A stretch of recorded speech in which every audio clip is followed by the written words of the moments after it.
Welcome back, y'all, to another episode of Hip Hop Babies. Yes, sir. Ski. Thank y'all for tuning in to this episode. We are reviewing The Thief Next to Jesus by Brownsville Ka. What a special album. It's been a long time coming. The album came out a little bit ago on the internet. You heard he was dropping. It was out, before it came, doing a little, can't find it, you got to buy it. The artist is finding a way to make a dollar. And then when he released it, September 19th, we have been listening to it, but it's been a long listen. It's 35 minutes, so you wouldn't think it's going to be that long, but it's pretty dense, isn't it?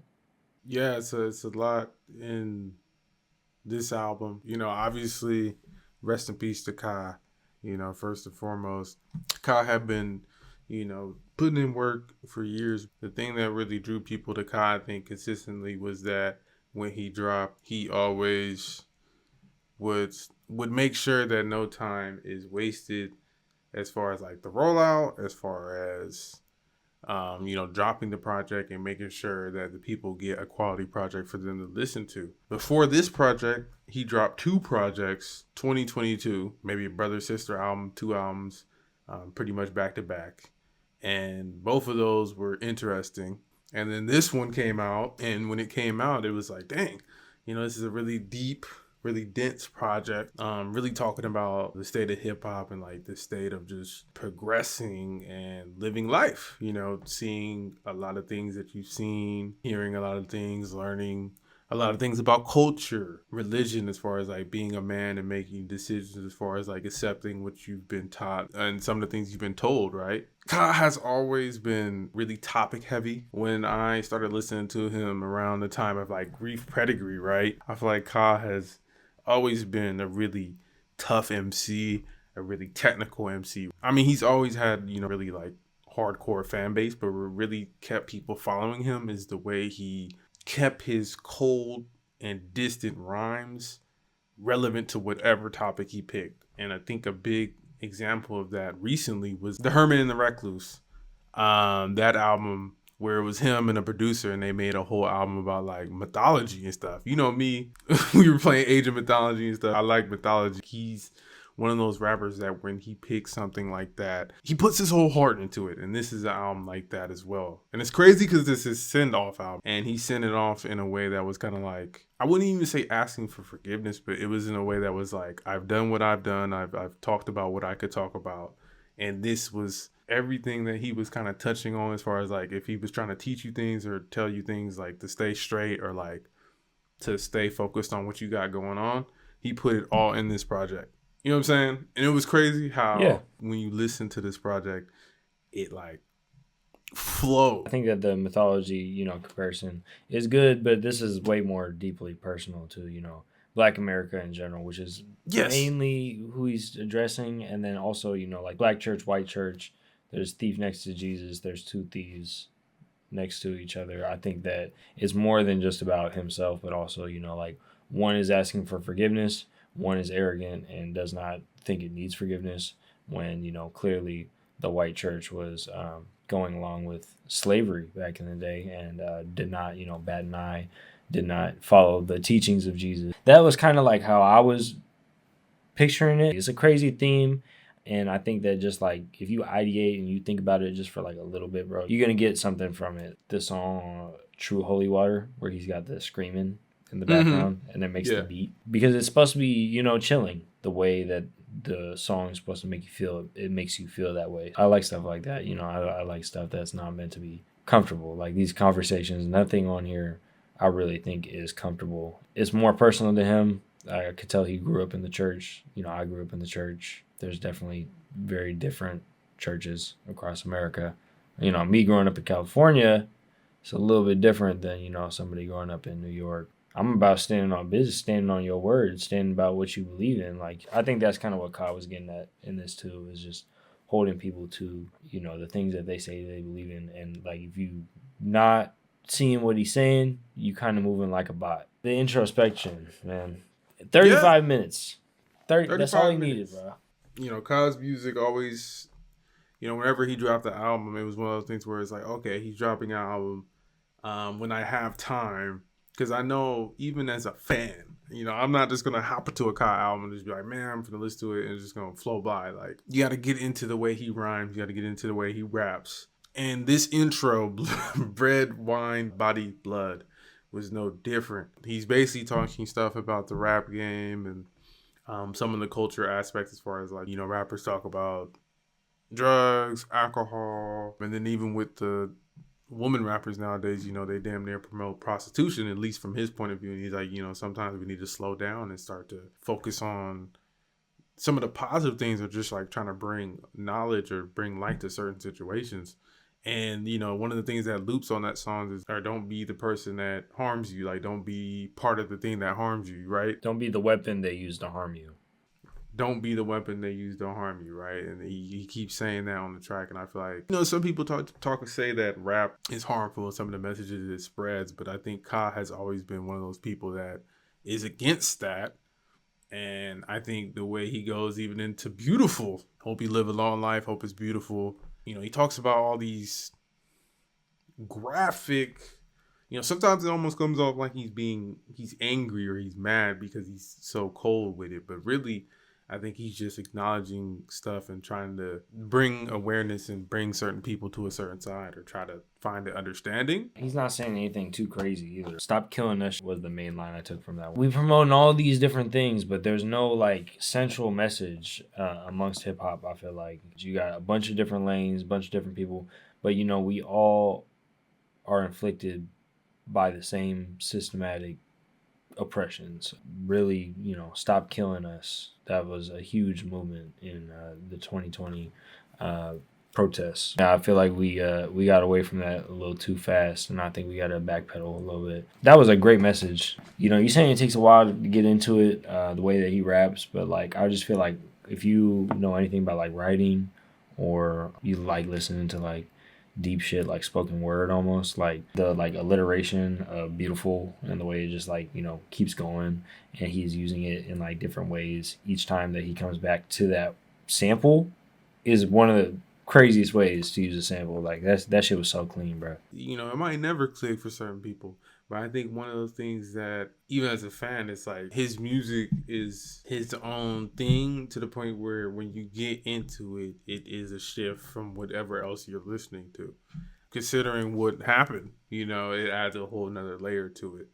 Because a lot of these songs are just kind of talking about what he's seen throughout age, and just learning from what you've been taught and coming to your own conclusion. Ka was a firefighter by day. And I think that him, at the end of the day, sometimes you do things and you try to put people on to help others.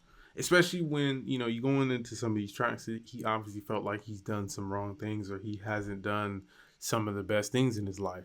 So I feel like some of the times when he's trying to say and spread these messages and point people in these ways, is to help people more so than just to be negative or come off that way. You get what I'm saying?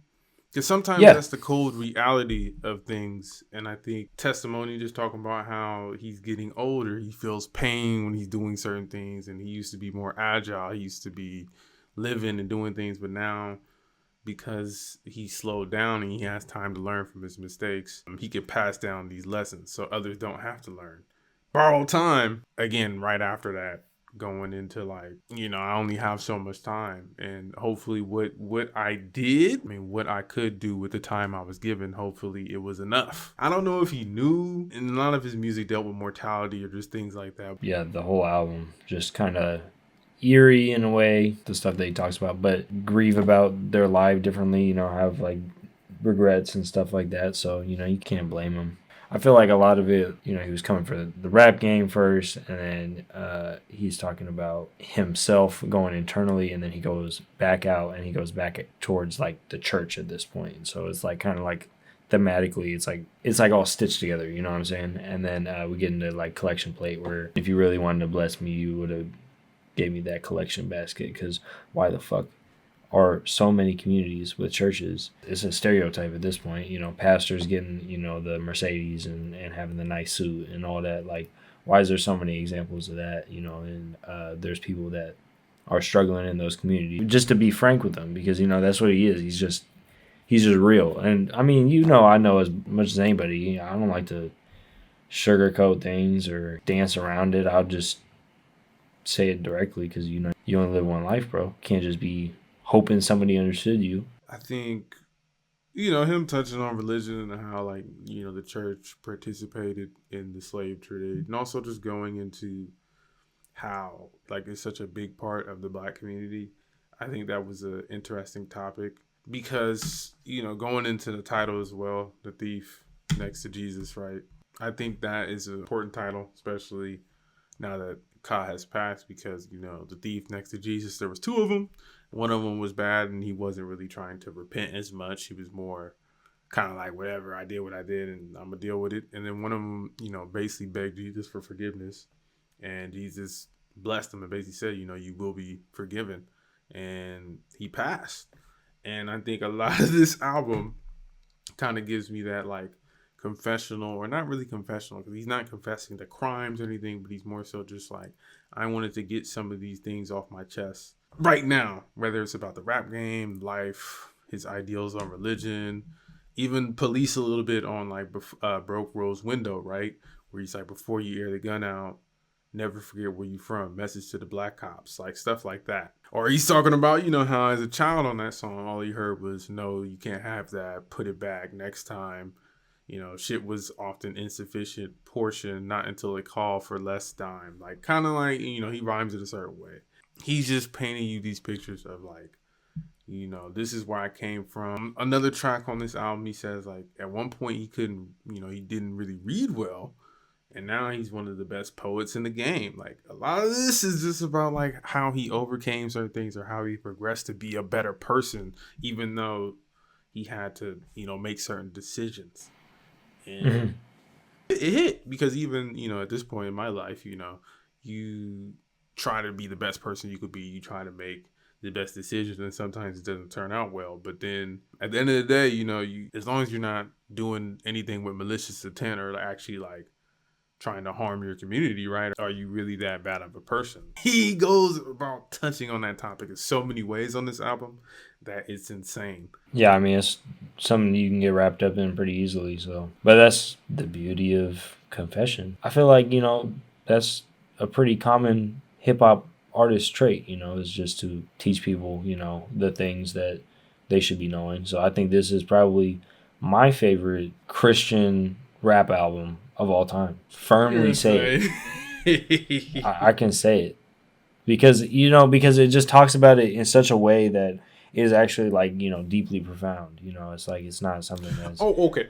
You mean, it's not like something that's talking like, about Christianity, like, not like Christian thematic rap, like, look, yeah, no, like thematically. Church loves to use music to conversate. You know, it uses music all the time. So why wouldn't somebody use music to talk about the church? And, like, that's how we should, you know, have these conversations. So the church community, I mean, they're so, like, pocketed and stuff. They're not really connected in any way. So somebody's got to make an album like this, and they have to keep making albums like this. Like, if Lecrae wanted to make an album like this, I would listen to your album. You know, Kai is one of those rappers that is able to do that lyrically. Kai has shown in multiple ways he's able to rap about a topic, but he's not gonna, like, make it fully like that. And, like, for example, Ye made Jesus is King.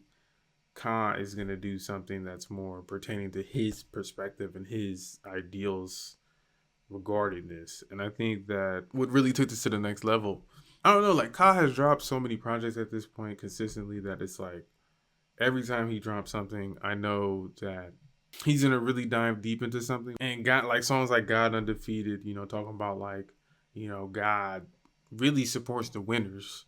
And depending on who's the winner, that's going to be the perspective that people are going to say about God. Like, going into the whole slavery thing, like, you know, God was taught by the winners and they were pushing down certain things. And that's, like, winners, whether it's history or anything, like, the winners tell that story, right? So depending on how you look at that story, you want to be on the winning side.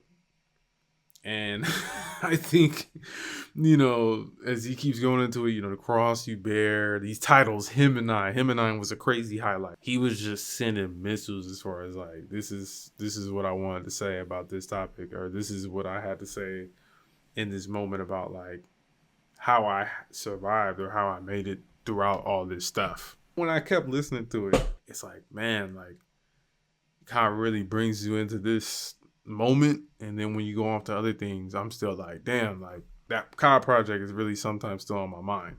So I'm glad we took our time to review this because it was like, it's a really deep project.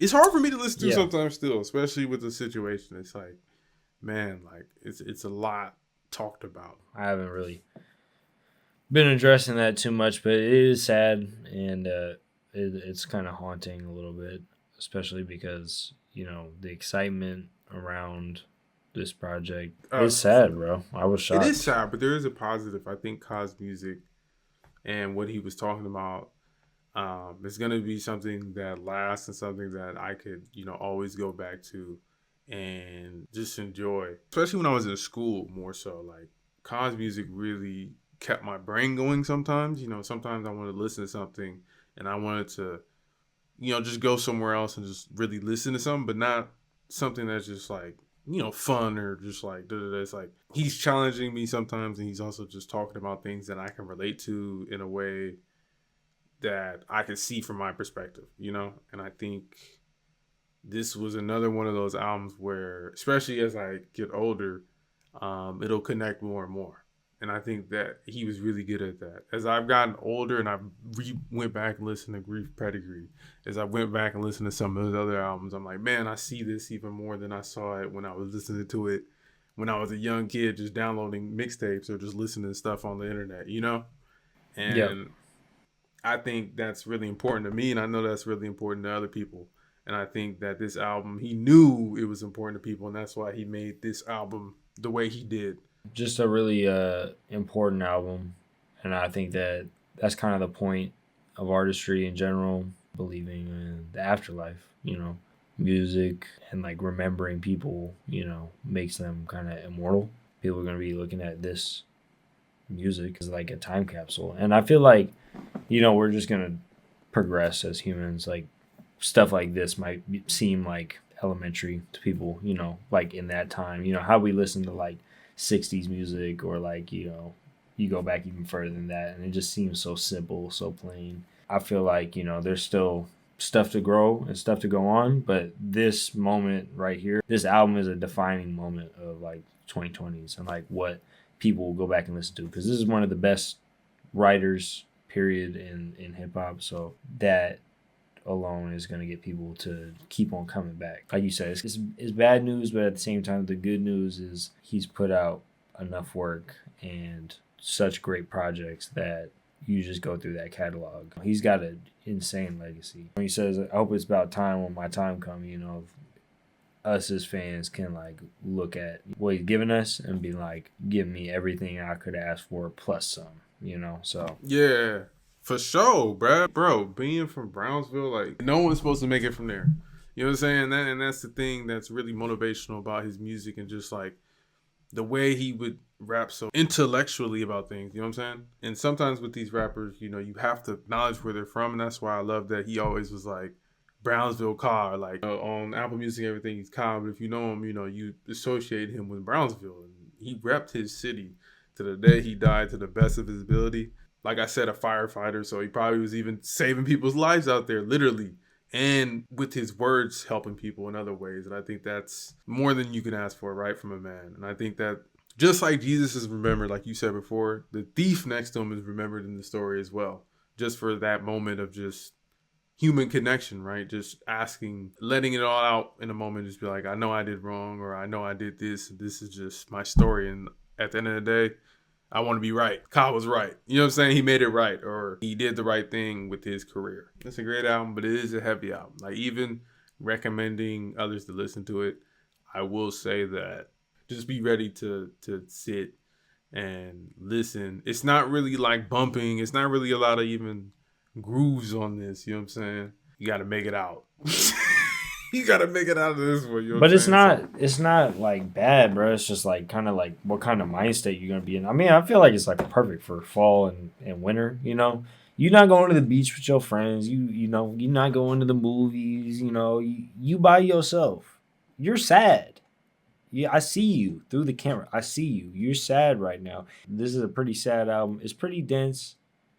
It's got a lot on it. I feel like everything on here is important, and I feel like his perspective is really important. You know, just being the person that he was, a firefighter, first responder during 9/11. Like, just one of the things that we know about him, you know, but like this person has so much to give to the hip hop community. And I feel like that's why he's been mourned so heavily, and it doesn't really matter if you think that it's not bumping. Like, I don't give a fuck, bro. Like, you gonna put some fucking respect on real fucking hip hop. It is a place where everybody's perspective, you know, matters, but especially people like him, their perspective, front of the line, hands down. Got to listen to this. I got top 3 for y'all. Top 3 on here has got to be Bread, Wine, Body, Blood. It's got to be number 1. I got Beautiful next, you know, the 1, then 2. And then number 3, I got Collection Plate. If you really want to bless me, you would have given me that collection basket. Damn right. Okay, yeah, that's a good 3 right there. My 3, first one, yeah, Bread, Wine, Body, Blood. Crazy first track. My number 2, Broke Rose Window. I like the lyrics on that. I had a few quotables from there. My third one is Tested Testimony. I'm not that old yet, but hey, man, it does get harder to do some things. So I did find that interesting to hear. For sure, man. It was a good 3. All right, y'all. Thank y'all so much for checking out this episode of Hip Hop Babies. Thank you so much. Ka, rest in peace. Beautiful album. We will be talking about it, I'm sure, again on a anniversary at some point. You know, come back to this moment. Thank y'all for watching us. Make sure y'all hit the subscribe, give us a like, hit the bell, follow us on everything. Whatever you want to do, bro. I'm not pushy. Just, you know, maybe one of those things. That being said, I'm going to pass it off to Ray. Thank y'all so much. Hey, man. Shout out to DeadLeigh. Holding it down as usual. It's a shame our first Ka review had to be after his passing. Dang near every project since maybe Descendants of Cain, I've tried. It's gotten to the point where like you're sending when he drops, I send when he drops. Like we've really been into Ka's music, and we just had to talk about this album. Hopefully, it won't be the last time we talk about one of his albums. We might do throwbacks. I would love to hear your opinion on Grief Pedigree or one of those other albums like that. You know, some of the underground classics, because you know, listening to those albums around the time they came out, or just like when I got put on, it was like, man, like changed my whole perspective on what rap can be sometimes. You know, it was crazy that he was still doing that, and even to the end, you know, he was always just challenging what I expect from a rap album. So thank you, Ka. Thank you everyone who worked on this album, every producer, you know what I'm saying? And shout out to the fans, shout out to everyone watching. We appreciate y'all. With that being said, peace.